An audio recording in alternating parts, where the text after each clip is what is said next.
Hello everyone, आप सभी का स्वागत है मेरे यूट्यूब चैनल में। देखो यार, आज मैं बात करने जा रहा हूँ यारा नाम की फिल्म की, जो जस्ट रिसेंटली ZEE5 में रिलीज हुई है। अगर आप इस फिल्म को देखना चाहते हो तो उसके लिए आपको ZEE5 की मेंबरशिप लेनी पड़ेगी, पर आपको ज़रूरत नहीं पड़ने वाली, क्योंकि आज मैं आपको ये पूरी फिल्म फ्री में समझाऊंगा। सो बिना गए वीडियो को स्टार्ट करते हैं। कहानी की शुरुआत 1990 दिल्ली में होती है, जहाँ पर हम फागुन नाम के एक बिजनेसमैन को देखते हैं जो अपने दोनों दोस्त बहादुर और रिजवान के साथ बिजनेस रन किया करता था। अब यहाँ पर इनका एक और दोस्त था जिसका नाम था मितवा, जो दुबई में एक बहुत बड़े गैंगस्टर मिस्टर दुरानी के लिए काम करता था। बट वो जस्ट रिसेंटली दिल्ली आया था, जहाँ पर दिल्ली में उसे दिल्ली पुलिस ने अरेस्ट कर रखा था, और तब उसकी अरेस्टमेंट की जो खबर है वो फागुन को पता चलती है, जिसकी वजह से फागुन अपने दोनों दोस्तों के साथ ये डिसाइड करता है कि वो अब मितवा को छुड़ाएगा, क्योंकि मितवा उनका काफी टाइम से दोस्त था और इनके गैंग का एक बहुत अच्छा मेंबर भी था। और यहीं पर ही फागुन को अपने पुराने दिन याद आते हैं। कहानी 1950 में शिफ्ट होती है, जहाँ पर हम ये देखते हैं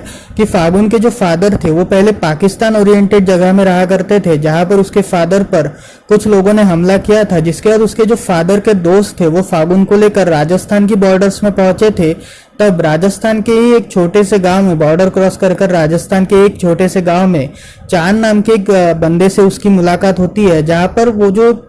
फागुन के जो फादर के दोस्त थे उन्होंने ये कहा था कि वो उसे थोड़े समय के लिए अपने साथ रखे, क्योंकि फागुन को अपनाना एक बहुत जरूरी चीज है, क्योंकि अगर ये बच्चा बेघर हो गया तो बहुत बुरा लगेगा उसके फादर को, जिसकी वजह से तुम्हें इसे अपनाना पड़ेगा। जहां पर चांद काफी दिल का अच्छा था और तब वो फागुन को अपना लेता है, और तब फागुन की दोस्ती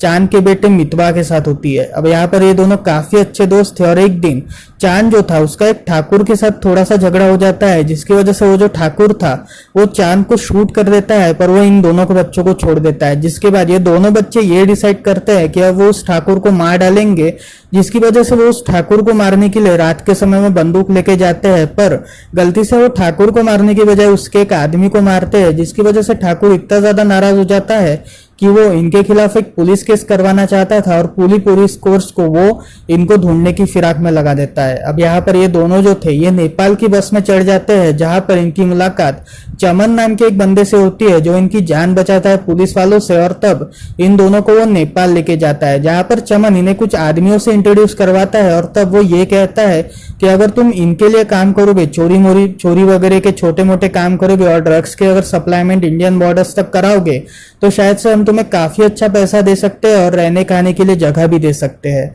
और यहीं पर ही चमन और दो बच्चों को इनके सामने इंट्रोड्यूस करवाता है, जिनका नाम था बहादुर और रिजवान। अब यहाँ पर ये दोनों जो बच्चे थे ये दोनों भी कौन से न कौन से गांव से उठाए गए थे, और ये दोनों भी एक्चुअली इसी चोरी मोरी के लिए काम वगैरह किया करते थे, पैसों के लिए। और तब चमन ने ये डिसाइड किया था कि वो इन चारों को ट्रेन करके इन चारों को चोरी वगैरह करवाएगा, और इन चारों की गैंग का नाम वो चौकड़ी गैंग रखवाएगा। अब यहाँ पर ये चारों जो लोग थे ये धीरे धीरे ड्रग्स के सप्लायर उसे ऐसा चोरी वगैरह के काम किया करते थे, और बच्चे होने की वजह से इन्हें कोई ज्यादा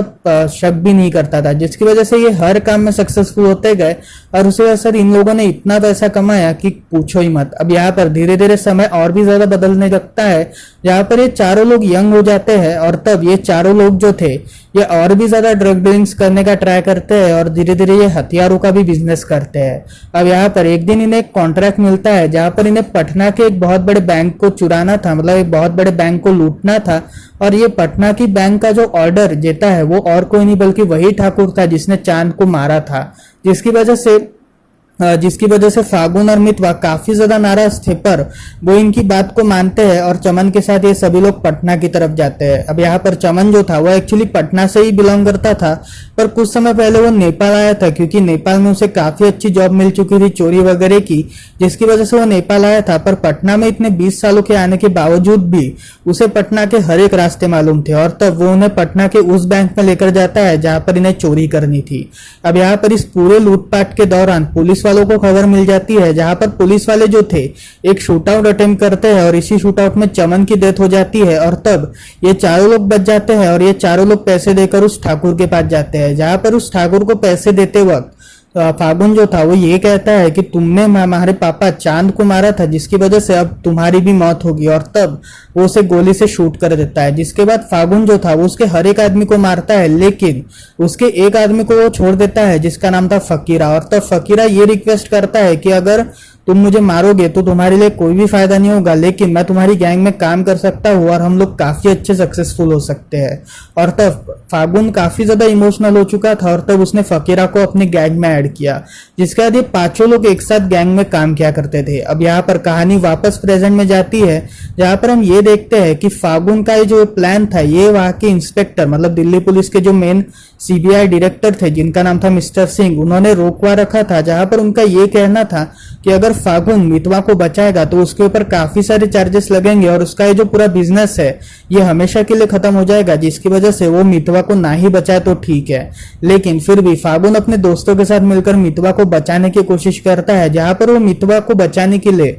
अपने एक आदमी को भेजता है जो एक्चुअली मितवा के साथ पहले से ही उसकी दुश्मनी चल रही थी। एक्चुअली मितवा जिस लड़की से प्यार करता था उस लड़की को उसने प्रेग्नेंट करके छोड़ दिया था। जहां पर उसे प्रेग्नेंट करके छोड़ने के बाद उसने एक दूसरे आदमी से शादी कर ली थी और तब ये जो आदमी था वो उसे हमेशा डोमेस्टिक वायलेंस किया करता था, जिसकी वजह से मितवा उससे काफी ज्यादा नाराज था। लेकिन उसके लिए उसकी जान बचाना एक बहुत इंपॉर्टेंट फैक्टर था, जिसकी वजह से वो इन लोगों को तैयार करता है। अब यहाँ पर मितवा को एक नोट के सहारे ये खबर मिलती है कि अगर तुम हॉस्पिटल में जाओगे तो हम सब तुम्हें बचा लेंगे। इसी वजह से मितवा अपने हाथ को चोटिल कर लेता है और तब पुलिस वालों को बुलाकर वो हॉस्पिटल में चला जाता है, जहां पर हॉस्पिटल में ही फागुन का जो आदमी था वो उसे बचा लेता है और तब हॉस्पिटल से ही वो उसे बाहर निकालवा देता है। जिसके बाद वो उसे एक छोटे से वेयर हाउस में रखते हैं, जहां पर इस वेयर हाउस में वो उसे थोड़ा सा गले वले लगाते हैं और तब पूछते हैं कि आखिर ये सब चल क्या रहा है। जहां पर वो ये कहता है कि मैं मिस्टर दुरानी के साथ काम करता था दुबई में और मेरा एक साथी था शकील नाम का,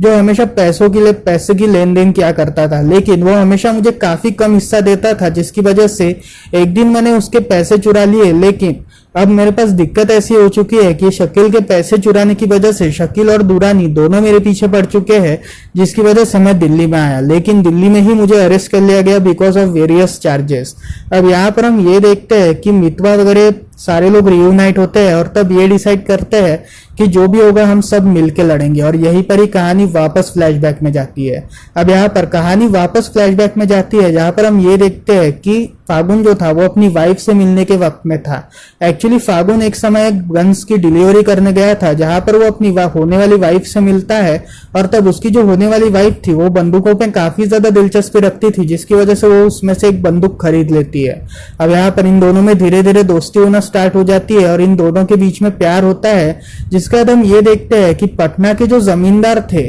वो एक्चुअली काफी ज्यादा जुल्म डांटे थे, मतलब काफी ज्यादा जुल्म करते थे गरीब लोगों के साथ, जिसकी वजह से ये जो चारों लोग थे ये डिसाइड करते हैं कि अब इन जमींदारों के खिलाफ हम लड़ेंगे, जिसकी वजह से ये चारों एक साथ एक गैंग बनाते हैं और तब ये जमींदारों के खिलाफ लड़ना स्टार्ट करते हैं। अब यहाँ पर धीरे धीरे इनके गैंग का वर्चस्व पटना में काफी ज्यादा बढ़ चुका था और तब ये काफी ज्यादा फेमस भी हो चुके थे, जिसकी वजह से जो गरीब लोग थे वो इन्हें काफी ज्यादा सपोर्ट करते थे और तब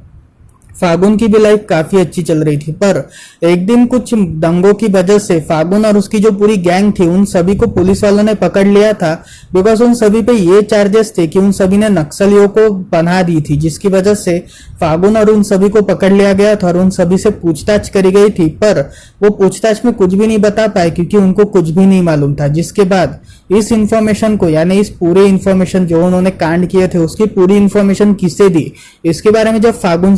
फागुन ने पूछा पुलिस से, तब पुलिस ने ये बताया कि इसकी पूरी इंफॉर्मेशन उन्हें फकीरा ने दी। फकीरा अगर आपको याद होगा तो फागुन और उनकी गैंग के साथ काफी मेन काम किया करता था, लेकिन अब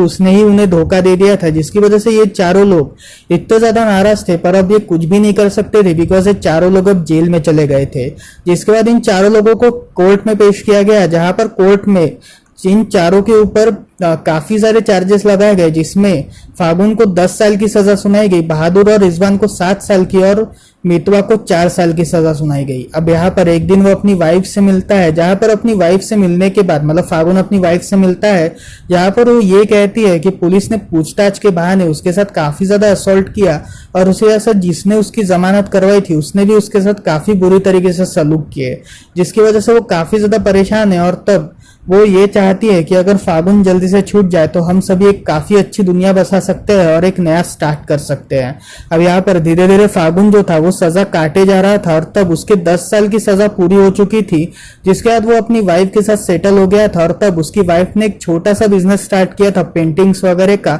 जहां पर इस बिजनेस में उसका साथ रिजवान और बहादुर इन दोनों ने भी दिया था, जिसके बाद इन तीनों ने मिलकर एक बहुत बड़ा बिजनेस खड़ा किया। और तब इस बिजनेस को खड़ा करते वक्त जब वो मितवा के बारे में पूछता है, तब बहादुर का ये कहना था कि मितवा तो 4 साल की सजा काटने के बाद दुबई चला गया, जिसकी वजह से उसे दुबई में ही वो रहने लगा, और दुबई में ही एक बहुत बड़े गैंगस्टर के साथ शायद वो काम करता है। अब यहाँ पर ये तीनों लोगों ने काफी अच्छी धन दौलत कमाई थी, और यहीं पर ही कहानी वापस प्रेजेंट में जाती है, जहाँ पर हम सब ये देखते हैं कि शकीला जो था, मतलब शकील जो था, उसने मितवा को पकड़ने के लिए इन सभी को निशाना बनाया था। और तब फागुन के घर पे उसने एक पुतला छोड़ा था खून से लथपथ, जहां पर उस पुतले में उसने ये लिखा था कि मितवा को हमारे हवाले कर दो, तुम सभी बच जाओगे। लेकिन फागुन ये सब नहीं करता, जिसकी वजह से जो शकील के आदमी थे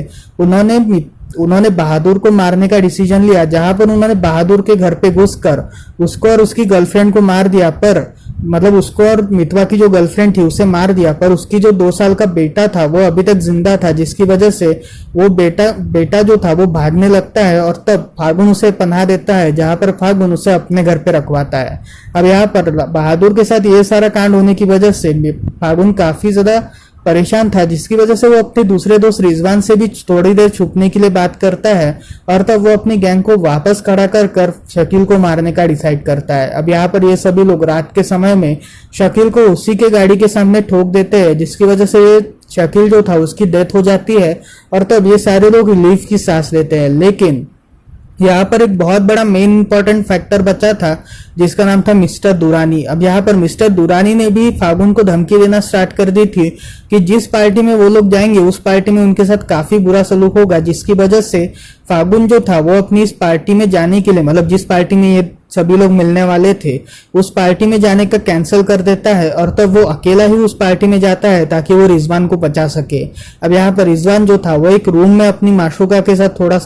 थोड़े से गपशप मार रहा था, लेकिन तब तक वहां पर शूटर्स आ जाते हैं और वो रिजवान को भी शूट कर देते हैं, जिसकी वजह से रिजवान की मौत हो जाती है। और तब रिजवान की मौत के बाद फागुन इतना ज्यादा नाराज हो जाता है कि वो ये डिसाइड करता है कि अब वो दुबई में जाकर मिस्टर दुरानी से मिलेगा, जिसकी वजह से वो दुबई में जाता है, जहां पर उसकी मुलाकात मिस्टर दुरानी से होती है। और तब मिस्टर दुरानी और कोई नहीं बल्कि फकीरा ही था। अब यहाँ पर फकीरा जो था वो फागुन से ये कहता है कि एक्चुअली कुछ समय पहले वो नेपाल में रहा था, फिर उसके बाद वो रशिया शिफ्ट हो गया, और उसी के साथ साथ वो बाद में दुबई में आ गया, जिसकी वजह से दुबई में आने के बाद उसने काफी सारी धन दौलत कमाई, और इसी धन दौलत की वजह से वो बाद में चलकर मिस्टर दुरानी कहलाया। अब यहाँ पर फागुन ये सवाल करता है कि मितवा को तेरी असली पहचान के बारे में नहीं पता चला क्या? जहां पर दुरानी का ये कहना था, मतलब फकीरा का ये कहना था कि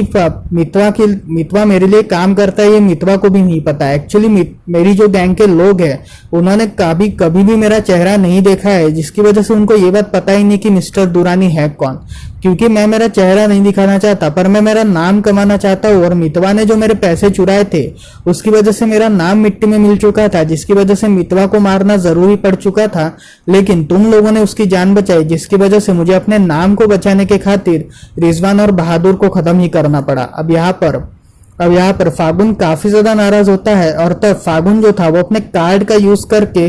फकीरा को खत्म कर देता है। जिसके बाद फकीरा को मारने के बाद फकीरा के जो लोग थे वो जब फागुन के ऊपर अटैक करना स्टार्ट करते हैं, तब फागुन भी उनको शूट करके खत्म कर देता है, जिसके बाद वो वापस दिल्ली में आता है। अब यहाँ पर दिल्ली में आने के बाद उसकी मुलाकात इंस्पेक्टर सिंह से होती है, जहां पर इंस्पेक्टर सिंह उसे ये कहते हैं कि तुम्हारा जो नाम था वो फकीरा ने नहीं बल्कि मितवा ने फंसाया था, क्योंकि मितवा को काफी कम सजा मिली गई। अगर तुम सभी ने देखा होगा तो मितवा को सिर्फ 4 साल की सजा सुनाई गई, लेकिन तुम लोगों को 7 और 10 साल की सजा सुनाई गई, जिसकी वजह से मितवा ने ही तुम्हारा नाम फंसाया था, ताकि मितवा तुम्हारा नाम फंसा कर थोड़ी सजा कम करवा सके। अब यहाँ पर फागुन को जब इस बारे में पता चलता है तब वो काफी ज्यादा परेशान होता है, और वो मितवा से मिलने जाता है। जहां पर वो मितवा से मिलते वक्त ये कहता है कि आखिर तुमने मुझे धोखा क्यों दिया, जहां पर मितवा ये कहता है कि मुझे तुझे धोखा नहीं देना था, पर क्या करूं, मजबूरी थी जिसकी वजह से मुझे धोखा देना पड़ा। अब यहाँ पर फागुन जो था वो उससे टिकट और पासपोर्ट थमाता है और कहता है कि तू यहाँ से निकल जा,